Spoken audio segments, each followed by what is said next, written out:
big development that has now happened in West Asia, a positive one, and a big sign of a thaw in the US-Iran relationship. Amid the ceasefire period, providing the much-needed relief to global, as far as when it comes to the pressure that has been building on the Strait of Hormuz, Iran finally has decided to open the very crucial maritime choke point for all commercial vessels just after the ceasefire was announced by President Trump between Israel and Lebanon.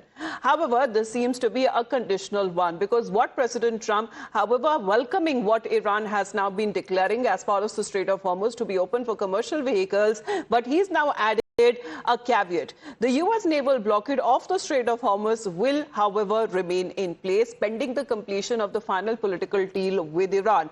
President Trump also said that the next round of U.S.-Iran talks could begin in the coming days. But if these talks drag on or fail, then the U.S. military might be tasked with continuing with the naval blockade, and with still so much uncertainty, especially when it comes to the pressing questions that have now been raised over the blockade. Iran, meanwhile, has called this as an attempt to violate the ceasefire.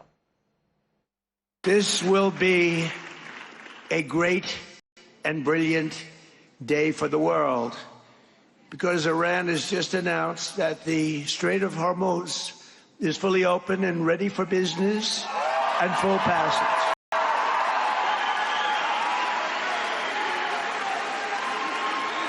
But the naval blockade, with the greatest navy in the world, from the greatest military the world has ever seen, we built it during my first term. We built it. They said I was crazy. We weren't so crazy, were we? We'll remain in full force and effect as it pertains to Iran until such time as our transaction with Iran is 100% complete and fully signed. And this process, we're getting along well, but who knows with anyone, but who knows with Iran in particular. Meanwhile, Iran has also reacted to the ongoing U.S. blockade of the Iranian ports as a violation of the ceasefire agreement. Iran has come out to say that if the naval blockade continues, then Iran will take necessary reciprocal measures. Now, this is a statement coming in from the Foreign Ministry, where they are of the opinion, Tehran is of the opinion, that wherever it is necessary, it will not compromise on implementing measures that guarantee the rights of the Iranian people. Let's connect with Srinjoy on this. Srinjoy, good morning. Well, this is good news that is now coming amid the ceasefire that still seems to be holding before the deadline ends on the 21st of April. And President Trump, however, also seems to be visibly happy with the Strait of Hormuz now being opened for commercial vessels. Yes, it's a first step and an important step before the talks, possibly in Islamabad on Monday. But the important thing is it's going to be very helpful for India and other countries in Asia, particularly Japan, China, South Korea, and so on. Now, as a result of all the oil flowing through the Strait of Hormuz, these difficulties that all these countries have confronted or are potentially building up are going to be sorted out. Now, that's a very big step for a huge part of the world. Japan, China, India, South Korea alone has a population of about a quarter of the world or more. So as a result, this will help all these countries, because the oil can flow, the natural gas can flow, and all those troubles that potentially could have happened are not going to happen. But it's still not the end of the story. Yes. We have to see what happens in Islamabad, yes, whether there is a breakthrough. As you rightly said, the blockade continues. So Iran's oil exports are still stuck. And the country that suffers the most because of that is actually China. Yes. China isn't going to like that very much. Well, That's Iran, on the other part, has been saying that it will not stop short of taking any reciprocal measures if the U.S. naval blockade, however, continues. But we'll get you a basic understanding exactly when it comes to Strait of Hormuz. And as Srinjoy has been saying, that 20% of the gas supply, the fuel supply actually happens via this very narrow choke point. This is the Strait of Hormuz, that is the Persian Gulf there. And here is where what we are looking at as far as the US naval blockade has been imposed. Now located between Oman and Iran, and it is the only waterway in and out of the Persian Gulf. And 2025, if we take a look, what are we looking at, when it comes to several of the barrels, 13 million barrels of oil or crude that used to pass through it. And this is the pathway for the 20% of the global oil trade, 20% of the global energy that also passes through it. And this is also the only maritime route for the Gulf states. So they have also been affected in the last 40 days. 70 to 80% of the oil and LNG that comes from here actually goes and is being distributed when it comes to the Asian countries. And this is for the first time in the last few weeks now what we are looking at as far as the statement of reopening of the Strait of Hormuz has now been declared. There has been a visible relief across markets as well, and Brent crude that has, this is the international benchmark, for the first time in weeks has now fallen well below the $100 barrel per mark. Now, oil has now fallen below that. This is a significant drop. However, it is still higher than it was before the war. But still a significant number there. We are looking at almost $91.87 per barrel. And this seems to be the prices that seems to be cooling off after the Strait of Hormuz is now reopened. That also signals a lot of relief. Now, as far as Brent crude is concerned, the international benchmark falling up, approximately 10% as far as when it comes to per barrel mark is now concerned. But this is still much higher than the $72 mark that was per barrel before the war. So, Mayank, that seems to be a significance there because oil tumbling, stock markets rally as even Iran declares the Strait of Hormuz to be completely open.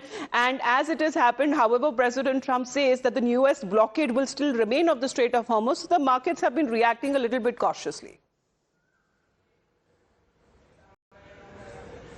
It's all dependent on the supplies, and you see that blockade as far as movement of the vessels, both civil and merchant vessels, they have been allowed from both sides actually in one way.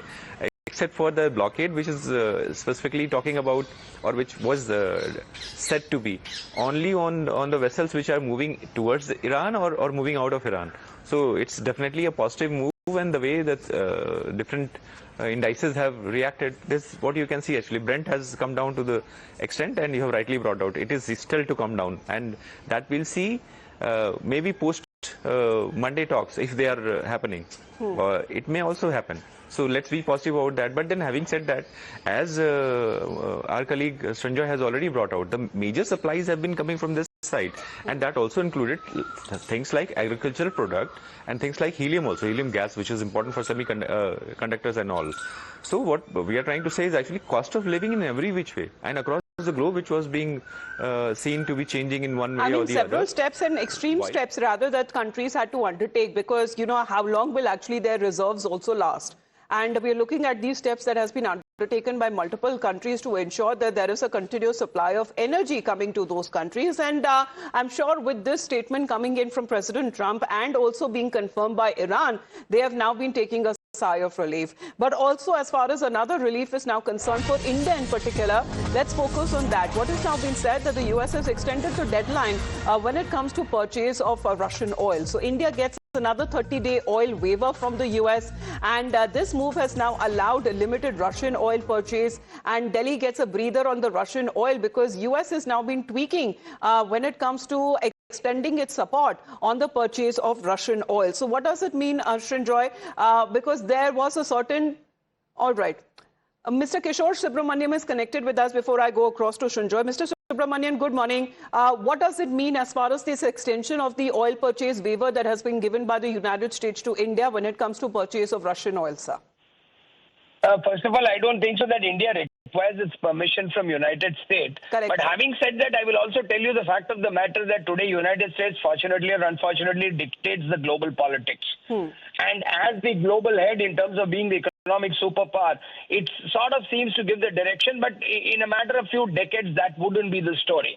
But coming back to your question, I think India will continue to do what is best in its interest, and I think we will continue to buy Russian oil. But also to note a very important point is that the Brent crude is a very important point for us as far as the GDP is concerned. So since it's fallen below 100, I think this is going to stabilize. And my personal take, which I had last time told you when I was in your panel, stating that this is a short-lived war, and I think we have come very close to the end of it now. Well, that is why we are looking at the markets have been also reacting positively. Remains to be seen how Indian markets react come Monday, Mr. Subramaniam, because what I've been quoting from is actually coming in from the US side as well, because what they have been saying on part of the US Treasury, Office of Foreign Assets Control, they have been talking about as far as authorizing transactions that are related to the sale, delivery and offloading of Russian origin crude oil and petroleum products. Thank you very much for your point of view, sir, because this now remains to be seen as far as this extension or this waiver is now concerned, that allows, or in a way, for India, of course, when it comes to the markets dynamics that actually decide when it comes to India's energy needs and priorities. But when we talk about Operation Epic Fury on part of the United States of America, President Trump, however, has been also claiming that there has been a major breakthrough when it comes to the military mission against Iran.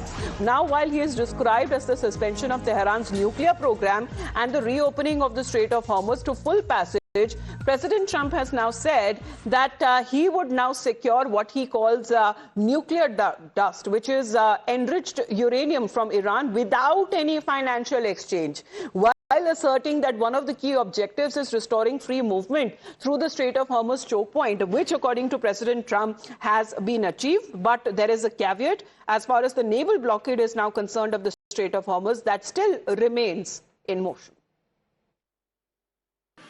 This process should go very quickly, and that most of the points are already negotiated and agreed to. You'll be very happy. The USA will get all nuclear dust. You know what the nuclear dust is? That was that white powdery substance created by our B-2 bombers, those great B-2 bombers, late one evening, 7 months ago. No money will exchange hands in any way, shape, or form.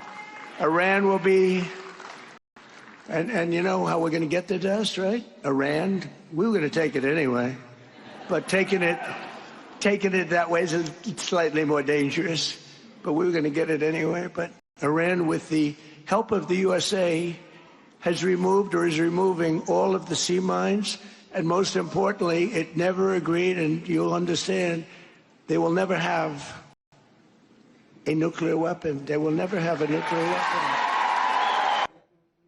Now, with this very particular statement, Iran has come out to reject President Trump's claim.